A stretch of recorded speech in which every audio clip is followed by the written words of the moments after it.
Our first speaker today, orchestra teacher from Edmond Public Schools. Please welcome, won't you, Peter Marcus.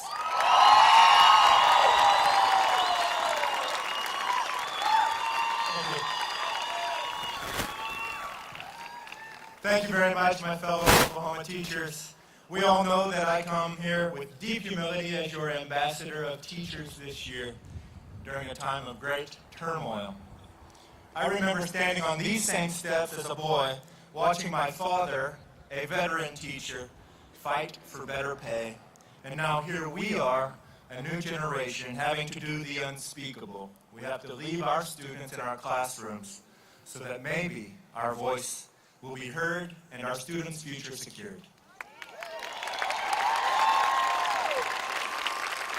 I grew up on a farm in Waukomis, Oklahoma,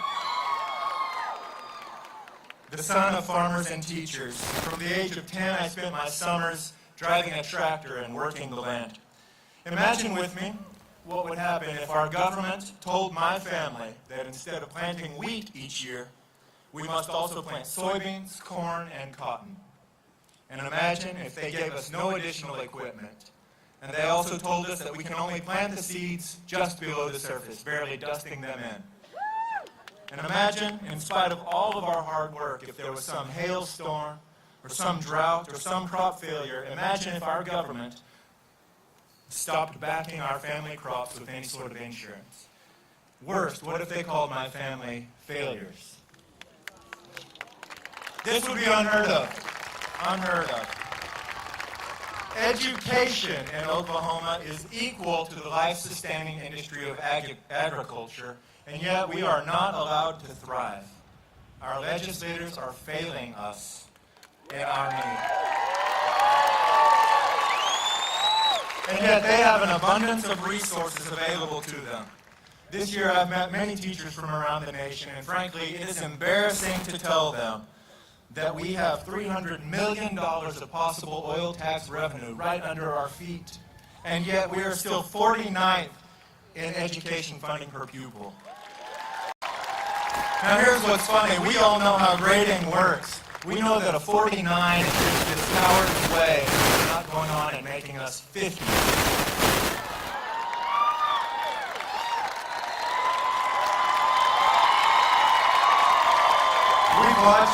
We've watched many legislators pretend to feel sorry for us and try to ease their own guilt through educational grants and foundations. But why should we have to take our time, already filled to the gills, to fill out an application, to jump through a hoop, just to obtain the meager funds that should be available simply for asking? They are making a choice, and many of the men and women in this building are choosing on the wrong side of history. Now, we do have a few courageous people still entering our honored profession, and they don't have their needs met. Over 1/3 of them leave the classroom within 3 years. We do not receive a living wage should we choose to raise a family.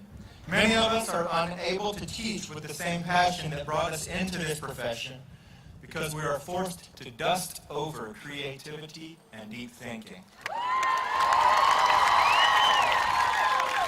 We are expected to teach more diverse students with a fraction of the resources, and our crops are failing. The laborers are leaving the field. I have 2 young boys, and I think even they would understand the absurd economics that we are facing. And I'm saddened that we're building their future on this plan. Invest.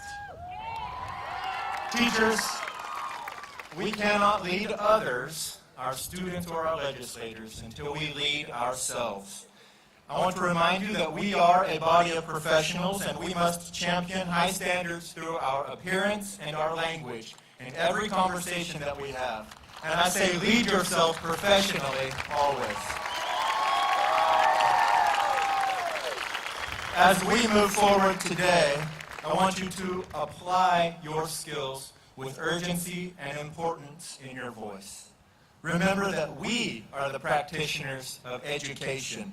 Nobody understands the challenges and successes of teaching more than a teacher. We are the ones who have to share our positive stories and, more importantly, our creative solutions to our legislators and, as important, to the people who fund their campaigns. We have to teach them about the passion and influence that you have every day in your classroom and lead them to understand that teachers are the future. Thank you all.